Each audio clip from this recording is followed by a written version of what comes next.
Mathilde. Et nous a rejoint dans ce studio Héloïse Goua pour parler série. Thomas. Salut Héloïse, mais je crois que vous pouvez pas rester très longtemps, vous êtes convoquée. Mais oui, il y a un problème, c'est que je dois aller passer une visite médicale à 11h15. Ouais. Or, à 11h15, je suis avec vous et j'arrive pas à les appeler. Donc peut-être que je passe un appel pour leur dire que là, je suis pas dispo. Si jamais ils écoutent Europe 1, on les prévient, il est pas sûr qu'Héloïse soit à son rendez-vous. Non mais ils écoutent À le cabinet médical, il est au rez-de-chaussée. Oui. Donc normalement ils écoutent Europe 1. Et puis là, je la regarde, elle a une bonne tête. Je crois, Ouais. que tout va, Très bien. je crois que tout va bien Bah, pour c'est sa bon, santé. vous me le faites, mon certificat, Thomas. Appelez-moi docteur. Vous êtes Bon, bah, voilà.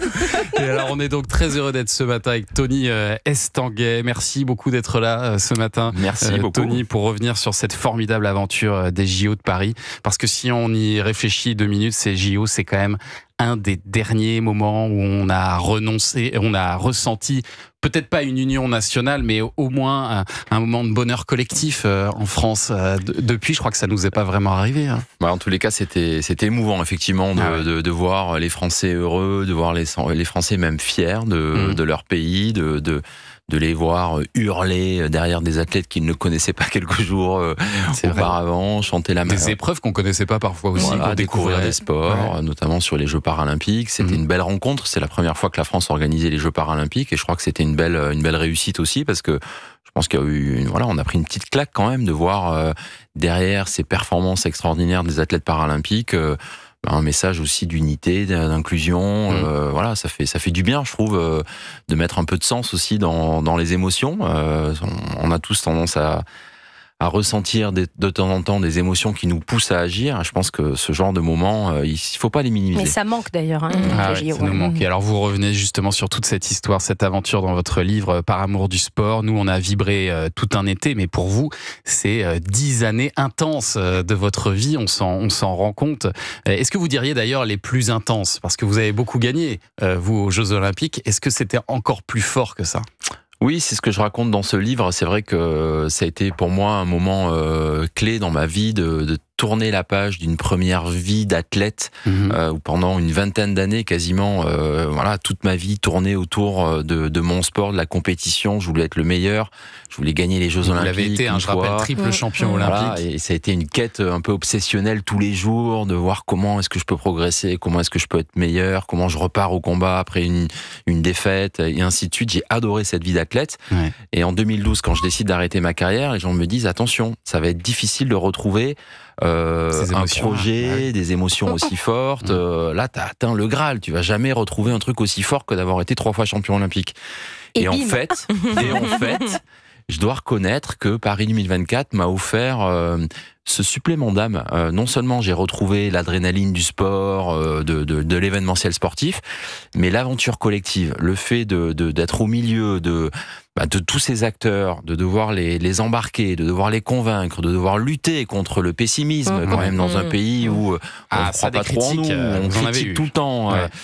Et donc c'était intéressant de raconter tout ça parce que les gens, je pense, ne se rendent pas compte de toutes les étapes par lesquelles on est passé avant d'arriver au jeu. Héloïse ? Et justement, vous n'avez pas eu le blues post-JO comme après un mariage, une grande fête? Nous, on a tous eu. Nous, on l'a eu. Ouais. Franchement, non, parce que j'étais un peu programmé dans ma tête pour que ça s'arrête. Ah, oui. Franchement, ça faisait plus de 10 ans que j'étais quand même sous pression. Ouais. Il y avait quand même beaucoup d'enjeux. Moi, j'avais un petit peu peur qu'il se passe quelque chose jusqu'à la fin.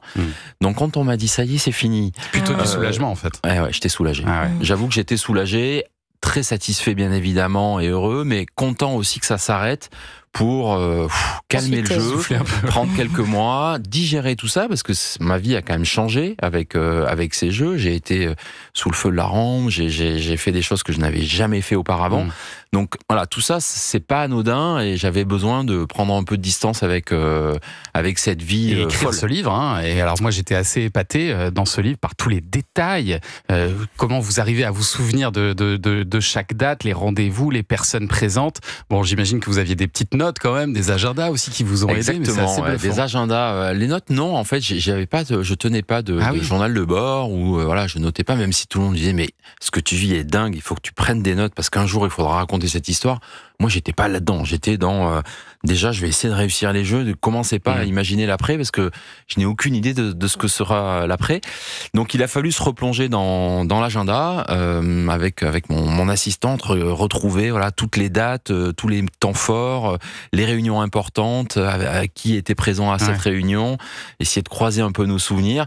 Et j'ai adoré en fait parce que moi, le premier, en fait, les émotions des jeux avaient un peu écrasé tout le reste et j'avais oublié toutes les galères qu'on a rencontrées pendant ces jeux. Votre livre, il s'ouvre sur la difficile défaite de la candidature de Paris pour les JO de 2012 qui se sont déroulés à Londres, qui seront vos derniers JO, vous, finalement, comme athlète. Mais cette défaite, vous dites que finalement, ça a été une chance pour vous. Ouais, j'ai eu beaucoup de chance ce jour-là. C'est vrai que on était donc en 2005 à Singapour, au moment de la décision de qui allait organiser les Jeux de 2012. Paris, la France était en finale face à Londres, donc gros suspense. On pensait vraiment que c'était notre tour. C'était la, je sais plus combienième fois, quatrième fois que je crois que la France déposait une candidature à ce moment-là. Donc forcément, on y croyait tous. Et moi, en tant qu'athlète à ce moment-là, je me disais ça va être génial. Je vais pouvoir terminer ma carrière en France. Ça va être magique. Tout le monde y a cru, hein, au JO à Paris. Eh ben non, ça l'a pas fait. Donc là, douche froide, tout s'effondre. Mais finalement, moi, j'ai eu beaucoup de chance parce que non seulement j'ai pu terminer ma carrière à Londres et être champion olympique à Londres, et en plus, organiser les Jeux de Paris en 2024. Donc j'ai eu finalement le beurre et l'argent du beurre. Mais alors, il a fallu aussi convaincre face aux critiques incessantes. Il faut dire qu'on adore critiquer en France, mais on ne peut pas dire qu'avant le début de ces JO, la France était vraiment derrière vous, Tony Estanguet. Non, pas vraiment. Bon, j'ai un peu les oreilles qui sifflaient pendant une partie de cette aventure. Et d'un autre côté, c'est ce que je raconte dans ce livre. Pour moi, ça a été dur parce que en tant qu'athlète de haut niveau, on est plutôt habitué dans un sport comme le mien d'avoir une communauté de supporters qui est plutôt bienveillant, plutôt sympa. Donc, j'avais jamais été vraiment critiqué. Donc là, un peu tout s'effondre en fait. Au début, vous êtes la cible, vous en prenez plein la gueule. C'est quand même dur parce que voilà, on s'attaque à vos valeurs, on s'attaque à vous personnellement, on s'attaque à plein de choses. Et moi, j'étais en mode commando, j'étais en mode manière, je suis là, il faut organiser les jeux. J'y croyais vraiment. J'étais quand même assez convaincu au fond de moi que la France était capable de réussir ces jeux, qu'on avait tout dans ce pays, des professionnels, des artistes, des athlètes. Il n'y a aucune raison que ça ne marche pas. Donc oui, voilà, je raconte que il a fallu tenir la barre. Heureusement, construire une équipe aussi qui y a cru. Je pense qu'il y a quand même eu toujours un noyau dur d'acteurs qui ont cru au jeu. Et je rends hommage aussi à toutes celles et ceux dans ce livre qui ont permis que les jeux réussissent.